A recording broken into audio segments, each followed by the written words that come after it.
Welcome to the Retrospect podcast, a show where people come together from different walks of life and discuss a topic from their generation's perspective. My name is Ian, and as always, I'm joined by Stoney. Hello. And Jason. Hello, everyone. How's it going? Cold.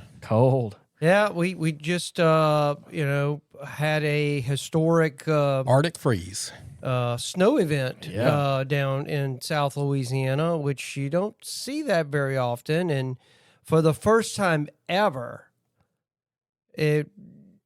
I saw blizzard warnings. Yeah. Mm-hmm. For South Louisiana. This was the first time in my lifetime I have seen like slushy snow that comes down like in the wee hours of the morning, 4 or 5 o'clock, 3 o'clock in the morning.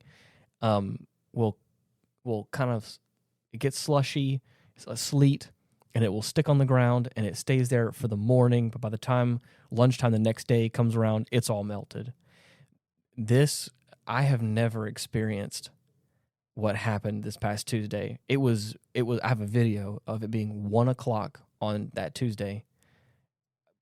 Literally 3 or 4 inches of snow everywhere, and it's actively snowing still. And I was like, "This is outrageous." Oh, we had 7 to 8 inches of snow at our house. That's what I'm saying. By the time after it was all done, I think we had a collection of 6. Aside from the normal confusion that we have in South Louisiana about these cold conditions, there was some super mass confusion on when they started salting the bridges and the roads. A lot of the Louisianans got very confused. They didn't know whether we needed to add onion and garlic powder or Tony Chachere's to it too, or was the salt going to be enough? Season the roads. Yeah, season the roads. So there was Get some them all confusion. hot and spicy. That's right. So funny. they said salting it, and they're like, wait, do we need Tony's too? Yeah, it was that was a incredible sight to behold. I went out and took video with me talking, just to have some memories of this event. I look back on the previous time that it snowed kind of like this. I think it was 2017. Yeah. But nothing like what we just experienced. Right. I know my girlfriend, it where she lives, it was even deeper out there. Gosh. She showed a ruler in her yard at 10 inches. Get out. 10 inches. That's crazy. In her backyard. So that never happens around here. Maybe a couple hours north we'll get something. Technically, don't say never, because actually Louisiana was covered up in an ice age before. So I'm talking about, like I said, I've lived in the part of South Louisiana for a long time, and like I said, I've seen things like this, but never like that. I would like to say one thing. Everybody was complaining about Donald Trump becoming president, but in the first week he apparently solved the global warming issue too. So. Yeah, that takes us into our topic today. Is well, of course, I have to segue into it, of right? Course, that's a great segue. But we're going to talk about the inauguration of President Donald Trump as the 47th United States president.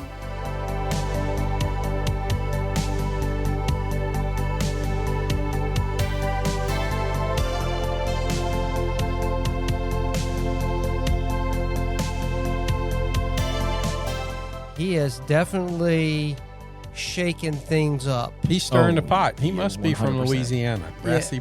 Yes, Stir. He has done some things that people are probably reeling over right now. Right. And, one of the things that made the news circuit was the prayer. Did you see about all that? Yes. Yes. How, and this is my problem. How did they not vet her Well, before she got up there? This is the. Unfortunately, it is now permeated through every aspect of society. Here you have this so-called bishop, and I've got my own personal opinions on that. But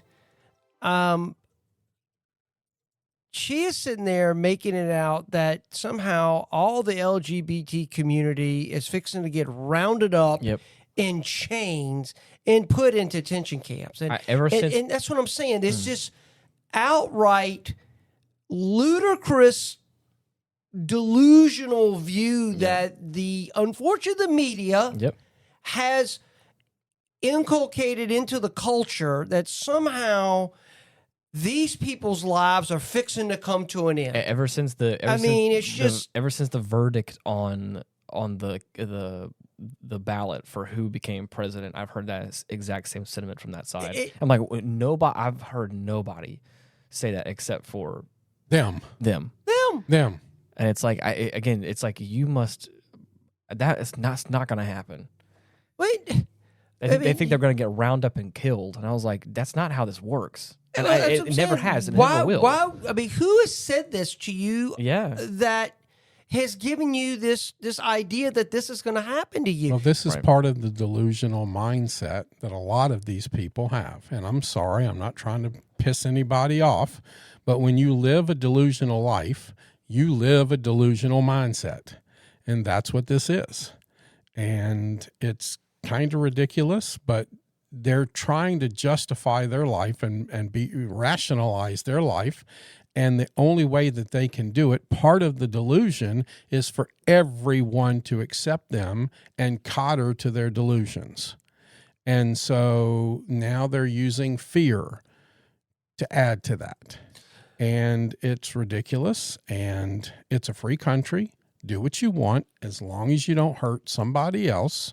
You are free to go and be and do. Well, I'm just. It's just I'm kind of paraphrasing here on what she said, but she goes, "You have felt the providential hand of a loving God. In the name of our God, I ask you to have mercy upon the people in our country who are scared now." And I'm thinking, why are you afraid? What do you? That's what I'm saying. It's feeding into this narrative that somehow something bad is going to happen to you. And Trump has never said any of this stuff. Right. Other people have said this. I think we kind of talked about this whenever we were, over the past few episodes, we've talked about, the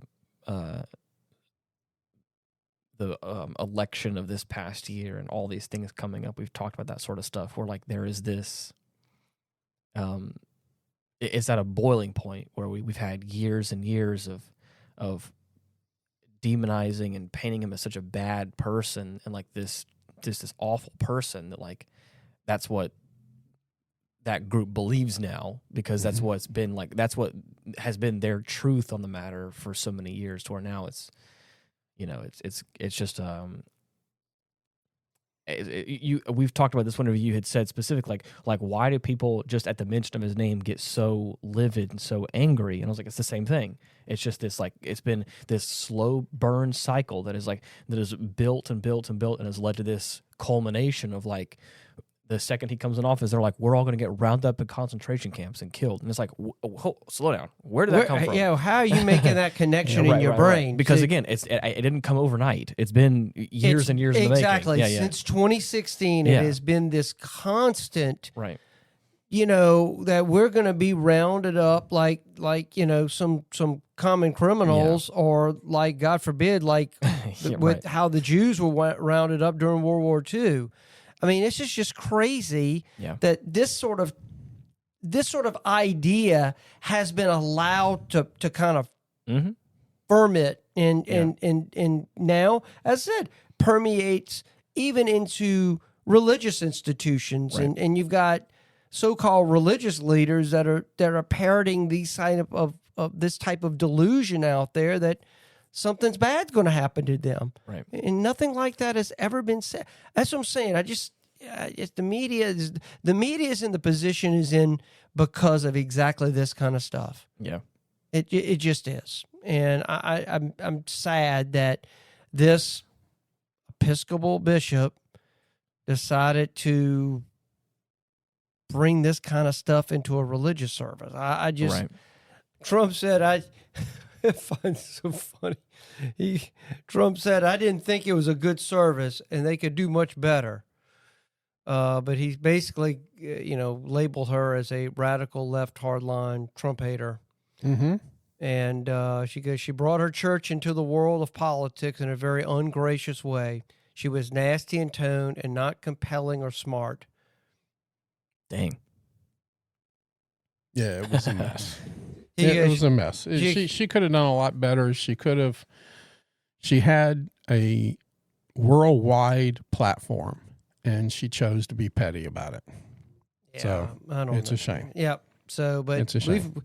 As said, it was the inauguration went by, and they had to move it indoors. Yeah, I had to move it indoors because it was too cold, and they were worried about some of the safety concerns. Yep. Right. But I don't blame them for that. They moved it indoors, and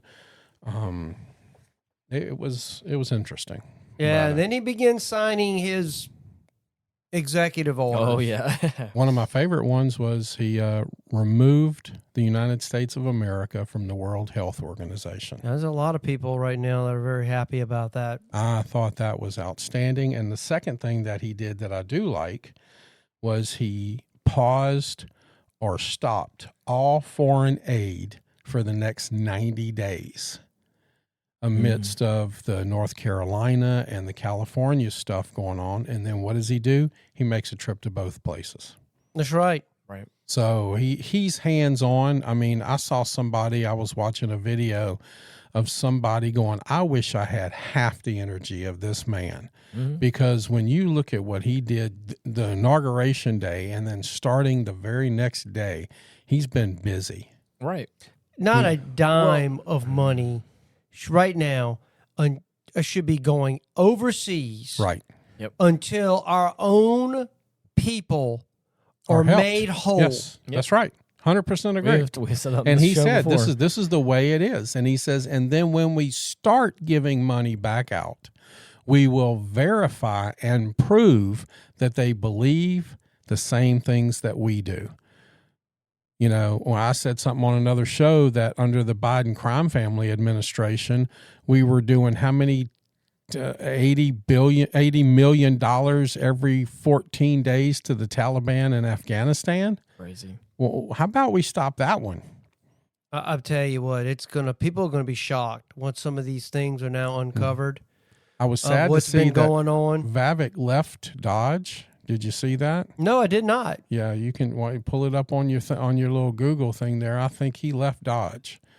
There was some animosity or something going on. Well, I think what happened was he really kind of opened his mouth, and when he was talking about the H-1B1, the visas, and the idea that the only competent tech workers are foreign and not the native-born population. And look, I understand what he was trying to say, and I unfortunately, which brings into a topic of our higher education system in this country and what sort of degrees that people are pursuing. Mm-hmm. And there has been a drop-off in STEM-related fields within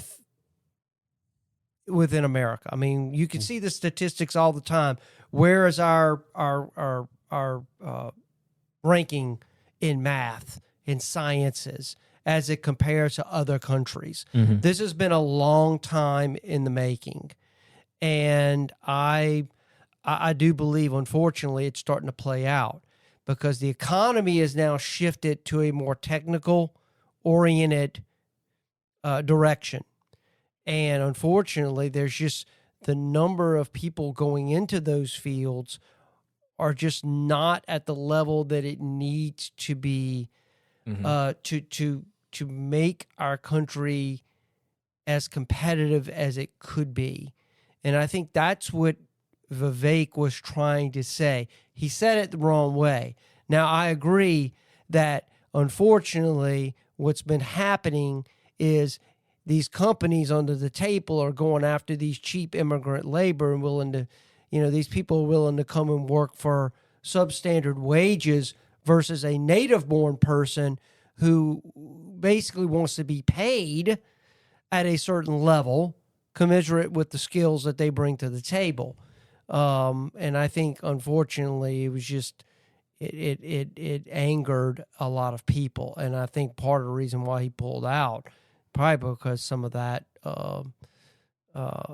fallout that happened. And he's also wanting to run for governor of Ohio. And he may be. And you couldn't be part of Dodge and be in a political thing, because Dodge is a non-political organization. Exactly. So if he's got other things, and he needs to maybe pull out and go focus on that, and which should leave Dodge to Elon Musk and whoever else wants to be a part of that. Well, he was still part of the creation of the entity of Dodge. Yes. So he'll always have that. And if he is choosing to run for office, I pray God works in his, what he wants to happen. And if that's what he needs to do, do it. I just think that's interesting that you take two people like, Musk and Vivek and put them together, and I hope there wasn't some words and ugliness on that. So, well, look, there's going to be people that are constantly, it's going to start. I mean, you're going to start seeing stories of Trump don't like Elon Musk and Musk don't like Trump, and it's coming. It's coming. Right. If it's not, it's already started, and it's just. The fact of the matter is, I don't know if we'll ever get to a point where, okay, a president's been elected, let's get behind this person and make it work. Mm-hmm. I appreciate the fact that because I've also worked with people that are like this, I appreciate him not waiting to start doing some real work. Mm-hmm. Like start making some changes and start putting in the work and start putting in the effort to like make proactive changes. Because a lot of that, it may be just perception based, just just because it looks good. But in the grand scheme of things, too, like I do think that it's going to be hopefully net positive in his, at least in the view of him. Hopefully, I don't know. I think that we're at this point in time that no matter what happens, I think people are going to hate him. So vehemently because he's been painted as this bad guy. But I think that like things like this, I don't know, I think are encouraging and are really cool to hear that he's actually, going out to those places and putting in work and actually helping out. And I don't know, it makes me feel a little bit better that I think we're going to be in good hands for a little bit. But I think that people are going to get their feelings hurt along the way. And I think he's just and the thing about it, he's got nothing to lose, and he really doesn't. I give him credit. He said he was going to do these things, and he's doing them. Right. Mm-hmm. Yeah. So I think that's big. Yeah. That's really big. Another big one he's doing is the birthright citizenship thing. That's all that the federal judge paused. That's going to be an issue constitutionally. Well, but see, is it a constitutional law or is it a law that came about? Now, see, here's what is birthright citizenship. If you were born in America, you are automatically a citizen. Now, if you are a diplomat or something like that in America, there are, limitations on that. But it's also is if your parents are citizens of America, right, you automatically are an American citizen. Or if your parents are here legally, you become a U.S. citizen if you so choose. Right. But if your parents are here illegally, that's what he's trying to stop. Exactly. He's not trying to stop just broadband. I'm going to remove birthright citizenship for everybody. No, he's saying if your parents are here illegally, or how many of these women are coming that are 7 or 8 months pregnant, right, and then walk onto the United States, drop their baby. No, that's what he's trying to stop, and I agree with that. That's horse shit. Well, I'm done with that. Okay. I agree. I'm glad he's trying that. This needs to be heard. This needs to be clarified by the Supreme Court, because what they're going to cite the 14th Amendment. Right. Okay. And it does say in there, born in the United States. I get that, but the context of that amendment and how it's being abused, I think that's where the distinction lies. I think it's an easy case. The idea that you would have to be at least one parent would have to be a U.S. citizen already for that child to be an automatic U.S. citizen upon birth. But if both parents are illegal, then I just don't believe that's really what the intent of the 14th Amendment was. I mean, if they really want to be honest about it, if the 14th Amendment had to deal with the newly freed slaves, had nothing to do with illegal immigrants the way we're viewing it, we're seeing it today. But that will be interesting as that plays out in court, because I do believe some clarification needs to be made regarding that issue and how it's being abused. I can easily make the legal justification in my brain going, okay, if a parent is a legal citizen, okay, I'll go there with you. But if you're not here legally and you're illegal, then okay, maybe that needs to be looked at. Yes, and then maybe there's some agree. clarification on that. I did see here on the Nielsen ratings that 24.6 million viewers watched the inauguration. Wow. So interesting stuff. But there's been a number of executive orders that I saw another one here. Dealing with the prohibition on the creation of a digital central currency. Interesting. Yeah. I think part of that was part of the Bitcoin people. And the whole point of Bitcoin was to be able to have something that couldn't be tracked. Yep. And I know a year back or whatever, I did hear about they were thinking about trying to the Federal Reserve to create a digital currency, which from an efficiency standpoint, it would probably be better to have a digital central currency, right? Unfortunately, that can lead to a lot of abuse.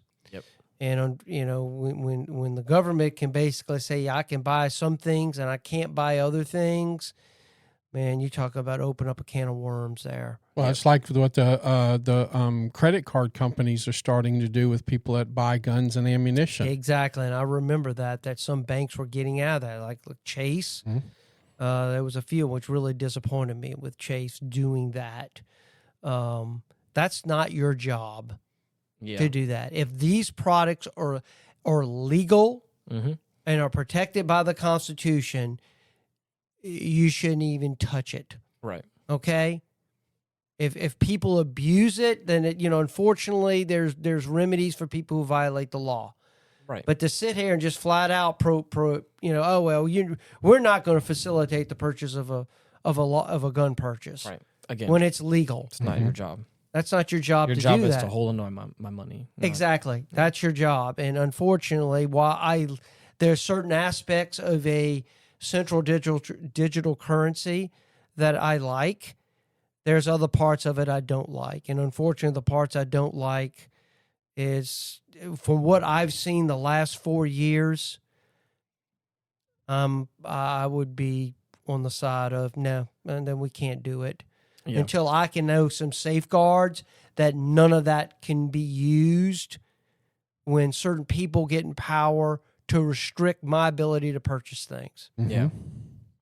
Or even to make it difficult. And not only to not make it difficult for me, for anybody who utilizes that technology. That's where the problem comes in, because they may not make it difficult for you, but they can make it difficult for the people who bring those things to the market. That's right. Yeah. That's the problem. So there's different ways they can do things without, doing that. But I saw that prohibition of the centralized digital currency. Well, he withdrew us from the Paris Agreement. Yeah, I remember that. And that was such a joke. It was a huge joke. I mean, we're going to penalize our own industries. Meanwhile, China is sitting there burning coal right and left. I really hope, my goal is, while I am a believer in fossil fuels and exploiting that industry as much as we can to derive energy from it. At the same time, I'm a big fan of nuclear energy. Yes. Yeah. And or have you seen this new hydrogen engine that is coming out? All of a sudden, it's like it takes only a short time. It takes you less than 10 seconds to fill it up, and you can get almost 1,000 miles on a charge or fill or whatever it is. And that's going to be a lot easier to have gas stations have hydrogen than it is electric, because you can pull off the interstate, swap your tank out, and keep going. I'm excited. I've said a number of times on this show that for vehicles, I would like to see hydrogen come out, and they are doing it. It's coming. I'm excited about that. Yep. I see some of the notable. Did y'all see some of the notable people who were actually at the inauguration? I heard a lot of people got invites. Sam Altman, Chief Executive Officer of OpenAI. Oh wow. They show a picture of him with boxer Jake Paul and wrestler Logan Paul. Theo Vaughn, the famous YouTuber, that Barron encouraged his father to go on that podcast. I believe that got him a lot of votes. Yep. I think it enabled Trump to be seen in a more human light. Oh yeah. With a lot of his audience. More down to earth. Amazon founder Jeff Bezos, Google CEO Sundar Pichai, if I'm pronouncing that right, and then of course Elon Musk is there. Mark Zuckerberg, Laura Sanchez, Jeff Bezos. They were all there. That's crazy. So all the tech giants were there. You know, it's so funny. These are the same people that were there burying Trump, and now all of a sudden, you know, of course now some of the Zuckerberg was there. You know, saying that he was strong armed by the Biden administration to censor people and all. We don't know, and that's one of the things that's coming is an investigation of all the Biden crime family's doings as a government family entity. What really happened there? Their weaponization of the FBI and the people, the organizations against the Department of Justice against American citizens and other people. And how far did they go? Yeah. And we're apparently going to find out, because he is declassifying the Kennedy files. He's declassifying the Martin Luther King files. He's declassifying alien files. What else is he going to be declassifying? Hey, look, there was a list of. Matter of fact, I was listening to another podcast on my way here, and they were saying at the rate he's going, by next week he'll have nothing to do. You're right. I mean, that's how fast he's moving, and you know, I give him credit. I know there was some people that were interested about the MLK assassination, and you know, it's so funny about that whole deal. James Earl Ray, and if our listeners know, James Earl Ray was the one who was convicted and sentenced to prison for the assassination of Martin Luther King. What I find funny, James Earl Ray went to his death saying he didn't do that. Yeah. Now, I'm going to tell you, generally when people get to the end of their life, they're trying to unload their conscience. Right. Mm-hmm. And for him to go to his death telling the Martin Luther King family that I didn't do this, that to me is pretty strong. Yeah. It really is. Now, could he be just BSing? Yeah. But as I said, if you're at the very end knowing that I'm fixing to meet my maker, and I have that on my conscience, and for him to say I didn't do it, to me that's something to kind of tilt your head a little bit and go, was that a cover up? Yeah. Was he killed by somebody else? Right. And the same could be said about JFK. You know, I've always said, I believe that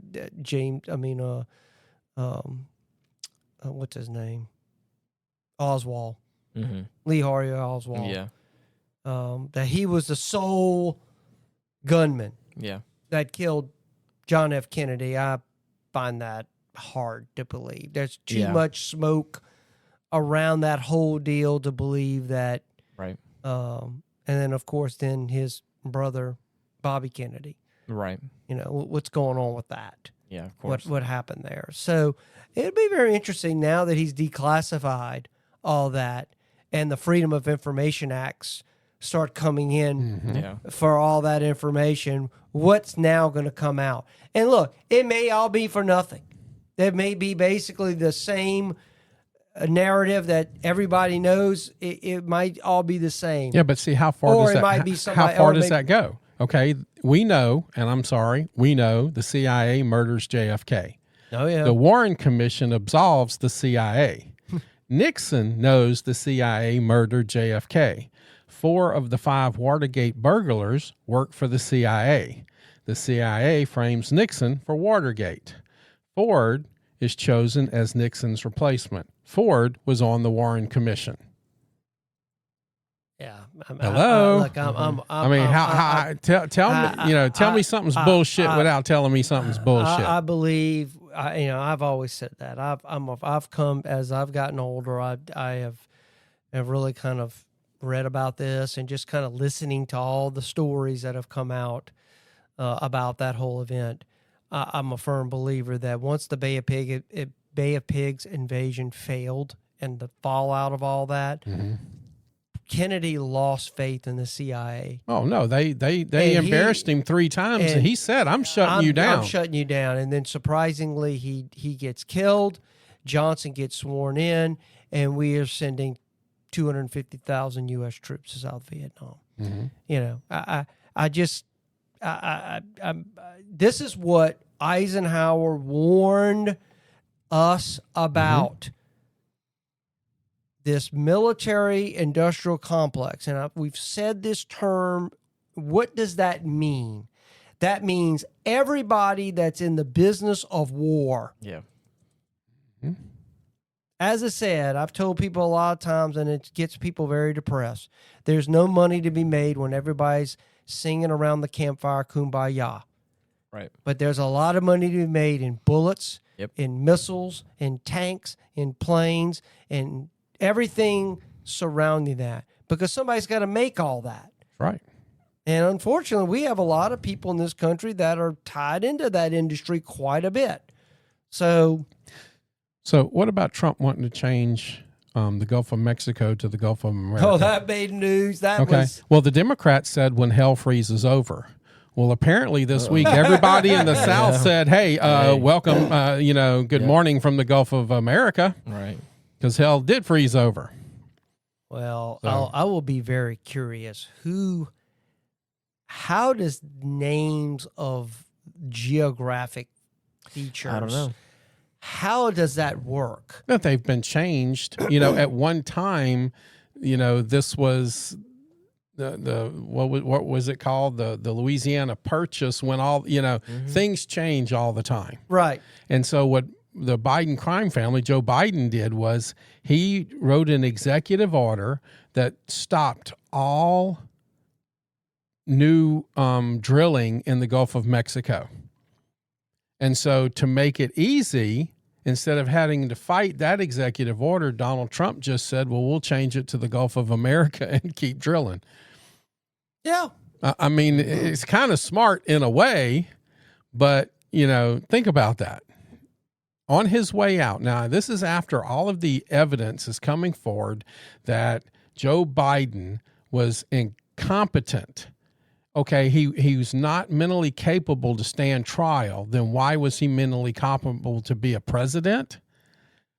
Think about all these pardons. The Democrats. All of these laws that he's tried, executive orders that he's tried to do while he's sitting there ready to leave office.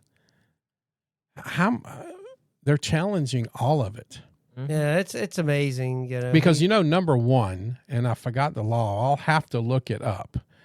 But you can't pardon somebody that hasn't been convicted of a crime. 1915 Supreme court case Burdick versus U.S., the court ruled that pardon carries an imputation of guilt. The court also stated that accepting a pardon was an admission of guilt. Okay, so, and now Vladimir Putin says, I tell you what, I want to extradite Fauci, and we'll make that part of my pullout of the Ukraine. Because Fauci got his blanket pardon, right? Of course. So Putin said, hey, you give him to me, and I'll start thinking about pulling out of it because he wants to do it for crimes against humanity. Exactly.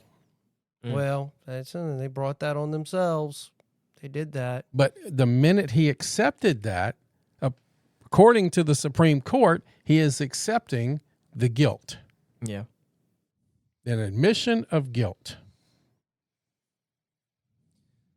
Well, he also declared an emergency on the U.S.-Mexican border. Yes. And troops are already being sent down there. Trump designated certain international cartels and organizations such as the Tren de Aragua and MS-13 as foreign terrorist organizations and announced plans to invoke the Alien Enemies Act of 1798 to target them. Mm-hmm. Trump suspended U.S. refugee admissions program resettlements until such time as the further entry into the United States of refugees aligns with interests of the United States. I believe that's what you had talked about, Stoney. Homeland Security will report back within 90 days whether resuming refugee entries would be in the interest of America. They say here nearly 1,660 Afghans cleared by the U.S. to resettle in the country, including family of active duty U.S. military personnel, had their flights canceled following Trump's orders, Reuters reported. Trump also ordered Homeland Security to terminate all categorical parole programs that are contrary to the policy of the United States established in my executive orders, including those for refugees fleeing Cuba, Haiti, Nicaragua, and Venezuela. Obviously, this I'm reading off Axios. Yeah. And you could kind of tell how certain things are reported, how they lean. Of course. Trump reinstated the Remain in Mexico policy, ending a program that released asylum seekers into U.S. while their cases were being considered. The U.S. Customs and Border Protection website said Monday that appointments made through the CBP One app at certain border crossings have been canceled. Hours later, Trump nixed the program. Trump empowered officials to repeal R-E-P-A-T-R-I-A-T-E.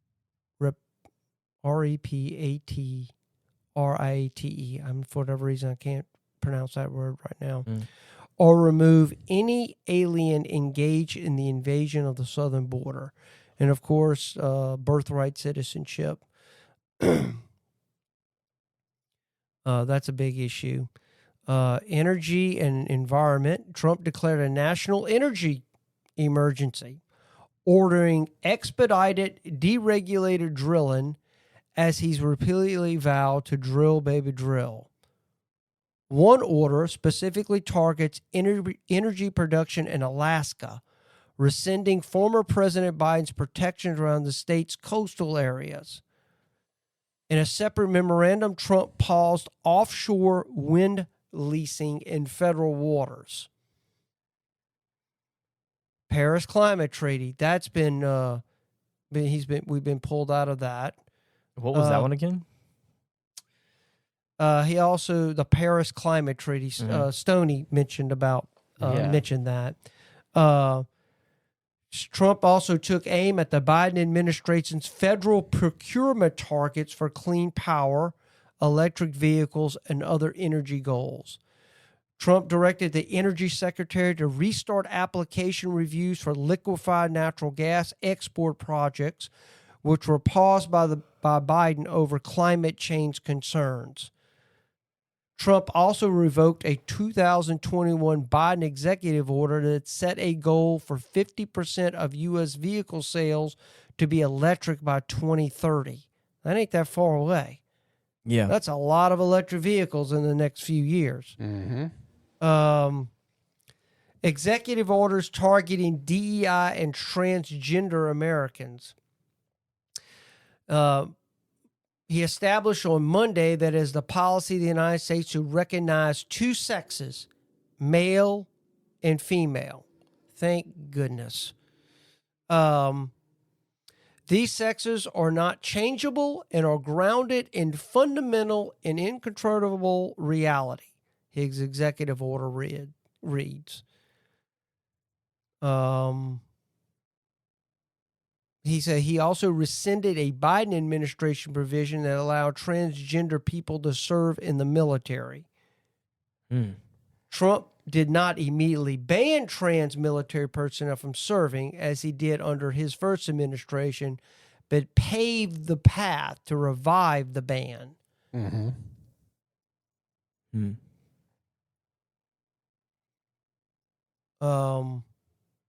I see here it eliminates policies established, several diversity initiatives. So any of this kind of stuff that's really been given a lot of play in the last 4 years, I think this is going to go away. Yeah. And the military needs to get back to being the military.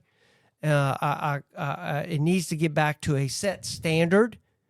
And no offense to our ladies that listen to the show. Hey, there's some badass ladies that I would fight with any day. I'm kind of iffy on that one, but some of this other stuff, no. I am of the opinion that if a woman can carry the same weight as the man,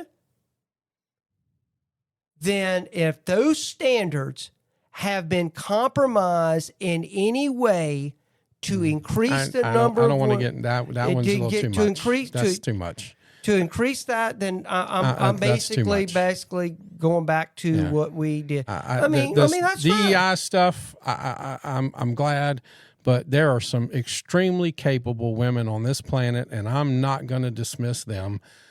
I want to get off of this one. I want off of this one. I'm not saying that. I'm not saying they're not that, but. That's what the executive order did, though. So we need to talk about it. If that's what it is, if that's what the intent of the new Secretary of Defense, that basically says we're going to bring the standard back to what it used to be, then that's what it should be. And if a lady can do it, more power to her, do it. But if she can't, and if that reduces the number of females within the military, then so be it.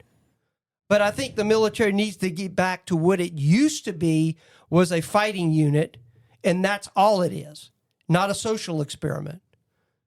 So, I mean, I'm kind of glad that's kind of happening. I would like to see him do some other things, like on December 29th in 2012, Barack Obama signed the National Defense Authorization Act. Section 1078 of the bill authorized use of propaganda inside the United States of America, which had previously been banned since 1948, which means now that the government can actually use propaganda and lie to its own people. I would like to see him get rid of that. I would like to go back to where the government somewhat has to tell the truth. That's something I would like to see happen. Now, this was something that caused a lot of stir, was the January 6 pardons. Yes, because again, pardon is admission of guilt. Well, I mean, I think for most of these people have been sitting in prison, and some, been sitting in prison for a long time. It's just the way that whole thing happened. I mean, you had people being arrested for just being there, and that to me is where I think it got out of hand. But I hope that investigation, because that's another one of the investigations on the January 6th committee and everything else on the documents that were destroyed by the Democrats and everything else. I think we'll finally find out who actually opened the door, because we've had that discussion on this podcast about that was a magnetically sealed door and someone had to open it from the inside. You know, I like right before a couple of weeks before the inauguration, Joe Biden announced that the newest aircraft carrier would be named the Bill Clinton, which is kind of interesting because to further honor Bill Clinton, the aircraft carrier was covered in semen. Really? Gosh. Yeah, there's sailors standing all over the deck. Yeah. I get it. Thank you. I get it. Trying to lighten the load here a little bit. Don't want to get too serious on this one. So, well, no, I mean, it's just look, this is what's going to be in the news. This is the news. I mean, this is going to be in the news, whether we want to talk about it or not. Everything that we're talking about, it will be a news story. Yes. As time goes on, it's going to happen. I do not disagree, but I, you know, some of this stuff I agree with, some of it I don't.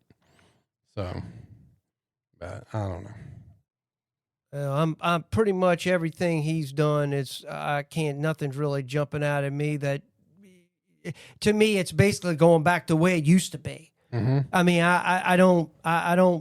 You know, do you remember how it was in 1985? Can we leave? Right now, with my memory issues because of my accident, I don't really remember very much, but I know that the 80s were good for everybody. I just kind of want to get back to an ordered social society as it was then.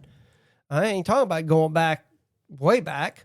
Mm-hmm. I'm just talking about just going back to what it kind of was in 85.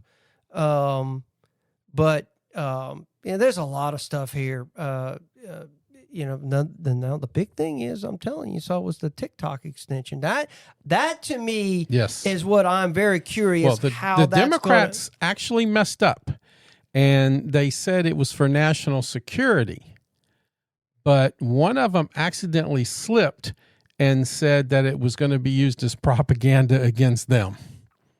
Actually said it.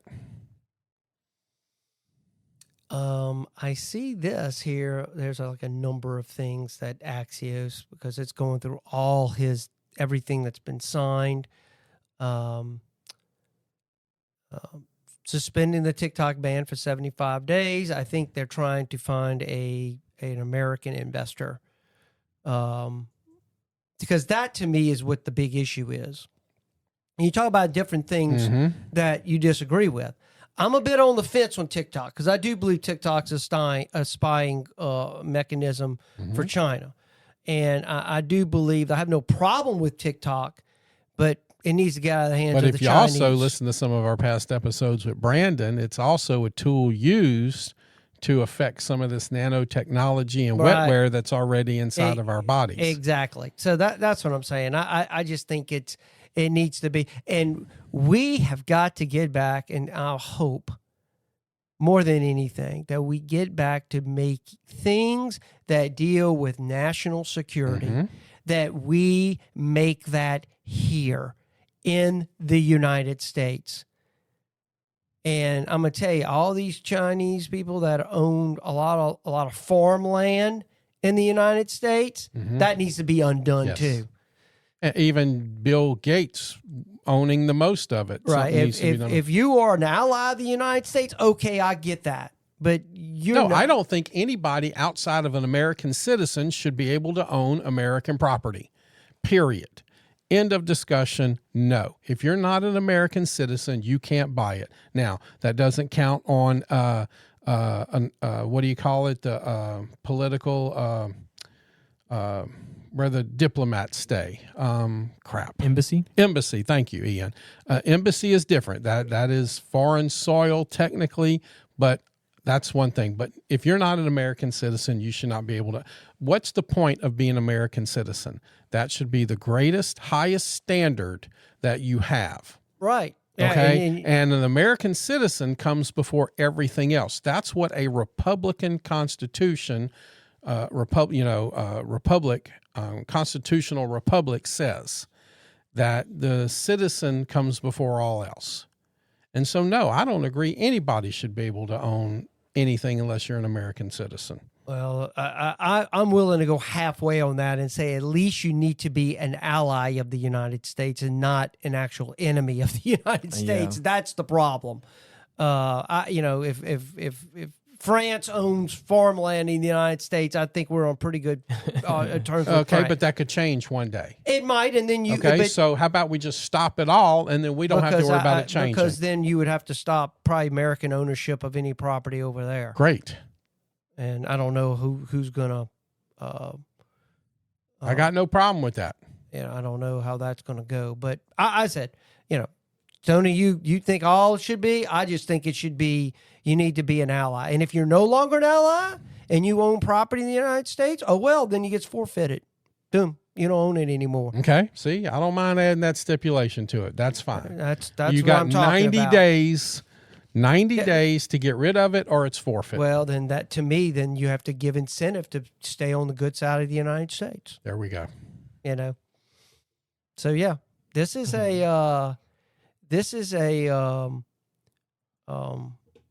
essential. I believe what we're seeing, unfortunately, the idea to me of how far we've gone, that a president has to declare the only acceptable genders is male and female, shows you how far off the rails we have gotten as a country. It just, to me, I sit back and I just shake my head. I'm going, what has happened to us? Have we become so bored in this country that people are looking for things to find meaning in life?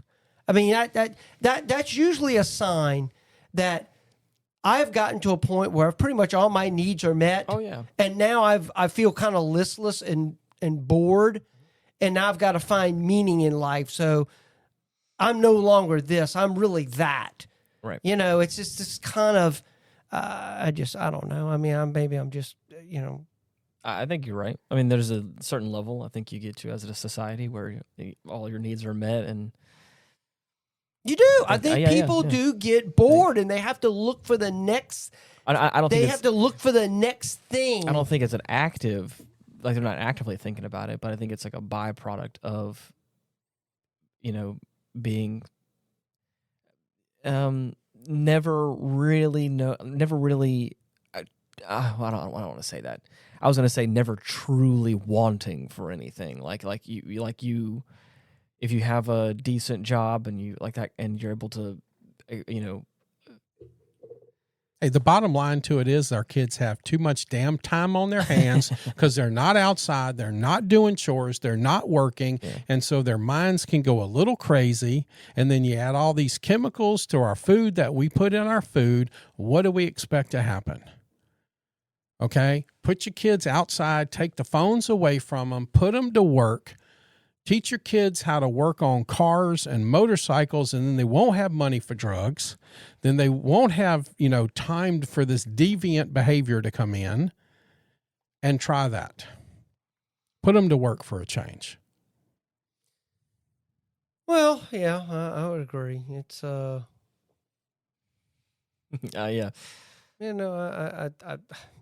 As I said, I do believe a lot of these things that we've been dealing with in the country are a result that we have, for the most part, all our needs are met, and there are a lot of bored minds.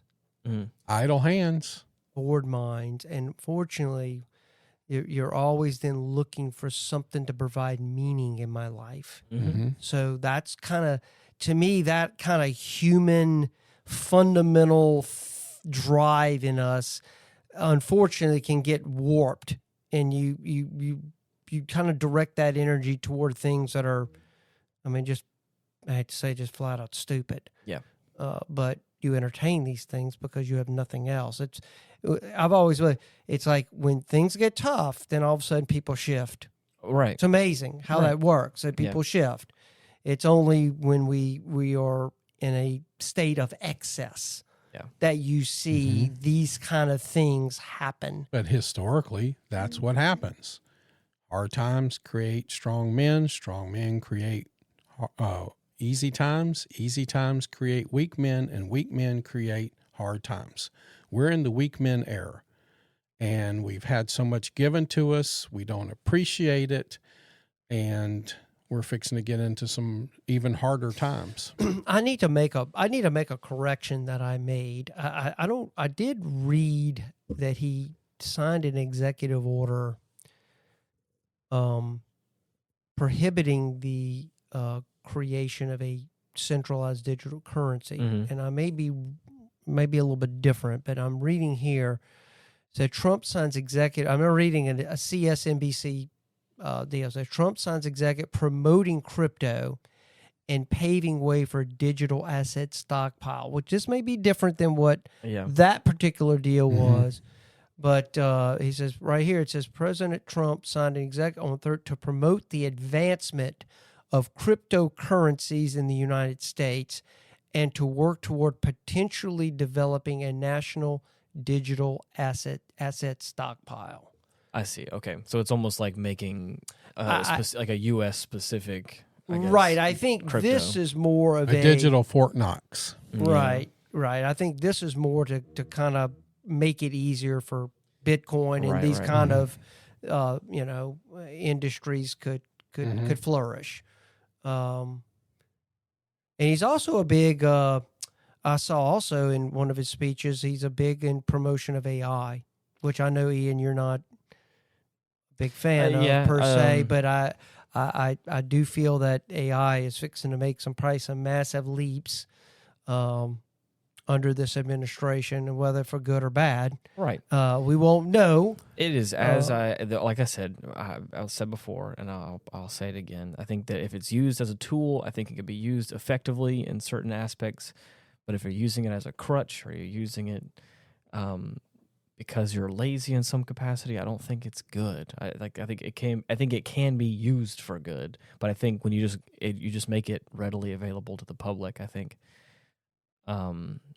overall I don't think it's super beneficial. But that's a me thing. I do think that in the future, I think that we're getting to a point now where AI has increased so much, even in just 2 or 3 years.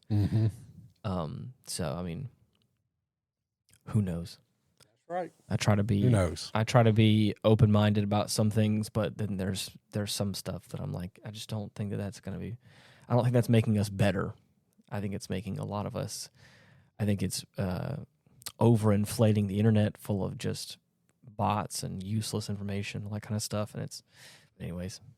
Yeah, I think it says here, most of the order focuses on establishing technology and rules around crypto and its development in the United States.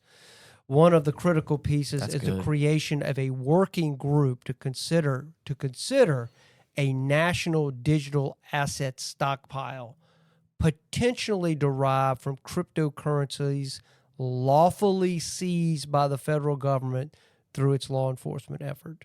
Really? Yes. Oh, so they're trying to make their own stockpile of crypto. He goes, if I'm elected, it will be the policy of my administration, United States, to keep 100%, because right now, it says historically, the U.S. Marshal Service has auctioned off seized Bitcoin along with other cryptocurrencies such as Ether and Litecoin. Or Litcoin. Yeah, it's Litecoin. Trump promised on the campaign trail that if he returned, he would ensure the federal government never sells off its Bitcoin holdings through Thursday's order does not mention Bitcoin. He goes, if I'm elected, it will be the policy of administration of the United States to keep 100% of all Bitcoin the U.S. government currently holds or acquires into the future. Interesting. I wonder what that means. I don't. Future. It says the order emphasized promoting the sovereignty of the U.S. dollar by supporting the growth of legitimate dollar-backed stable coins globally. Okay. So I think all of what he's doing is basically does America benefit from it? Right. If America doesn't benefit from it, then we're There's don't a want lot. The hard part about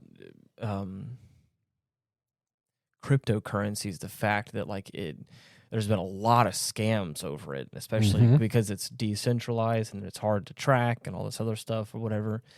People have been there's been a lot of it that's been stolen. So I wouldn't be surprised if what he's talking about is like if it is lawfully acquired from, nefarious individuals, then the U.S. will probably keep it, which I guess may be beneficial in some capacity because maybe I don't know if that stabilizes it more or not, or I don't know what it means, but I don't really know a whole lot about crypto. So it's going to be... maybe we need to get a crypto specialist on the show. Yeah, that'd be interesting because I don't know anything about it. No, I know nothing. It's so dangerous. For me, I just realized it's not worth it. I mean, I know people that are So do I. That are in it. I have a friend of mine Yeah. that's his job is messing with that. But More power to you, but I'm not gonna.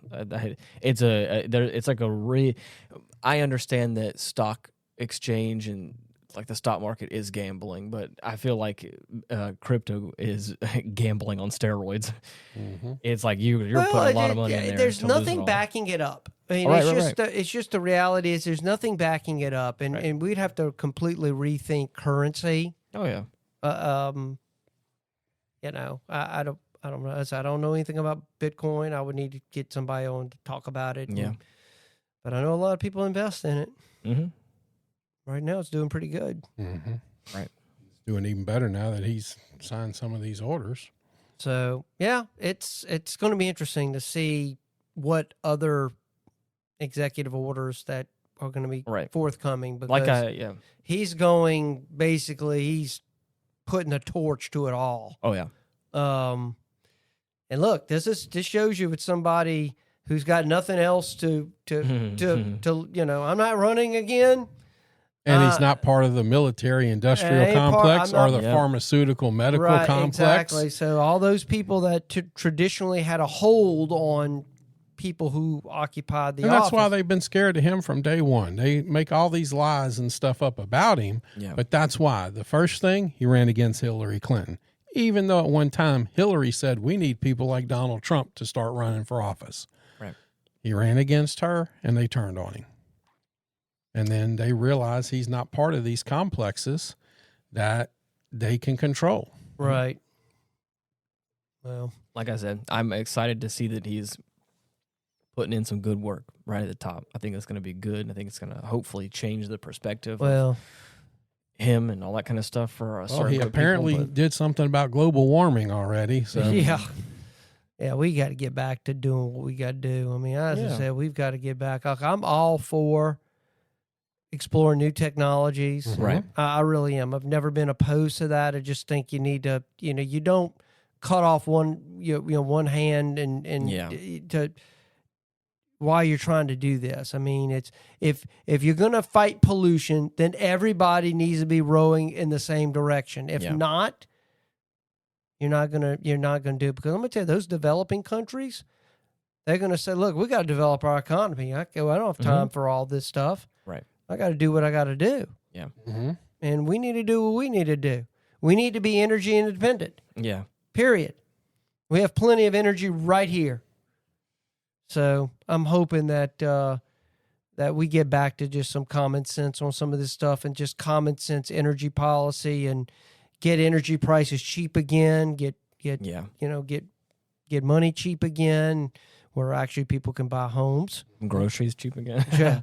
A lot of things. Well, that's just not a stroke of a pen that makes prices go down. No, because they never go down. They don't have a problem going up. You gotta.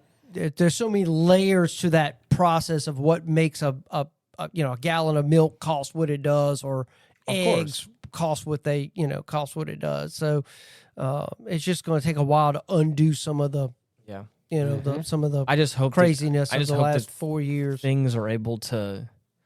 I don't know what's going to happen, and this is the part that's it's up in the air for me, at least, about what's going to happen in the next 4 years. like, I hope that he does some good work and that people can see some of the benefits that are going on instead of just focusing on trying to bring him down or, talk mess about him and all that stuff. I know that it's going to happen, but it's like, I don't want the pendulum to swing super far in the direction because of what happens. You know what I mean? I want things to kind of slow down and become a little more peaceful, right? And be a little more chilled out. And like you were saying before at the top of the show, like, focus on us and make us better and stronger, and so that way. But I'm nervous that that in the next 4 years the pendulum's going to swing hard in the opposite direction, and then it's going to be just this, it's chaos all over again for the next 4 years. But I don't know. We'll see. But let us know what you think about all this stuff. I know there's again, as we've talked about before, with this sort of stuff, there's a lot of feelings and emotions about this kind of stuff. So email us, getoffendedtogether@gmail.com, or you can comment on a couple of the platforms and let us know what you think. We also have a website, retrospectpodcast.com. Yep. A lot of times you can type in @retrospectpod and find us on most of the major podcasting platforms. But until next time, thank you so much for listening. Bye-bye. Goodbye, everyone. God bless. Hey, and in these crazy times, I want y'all to remember something. People don't fake depression. They fake being okay. Remember that. Be kind. You're the best. Peace.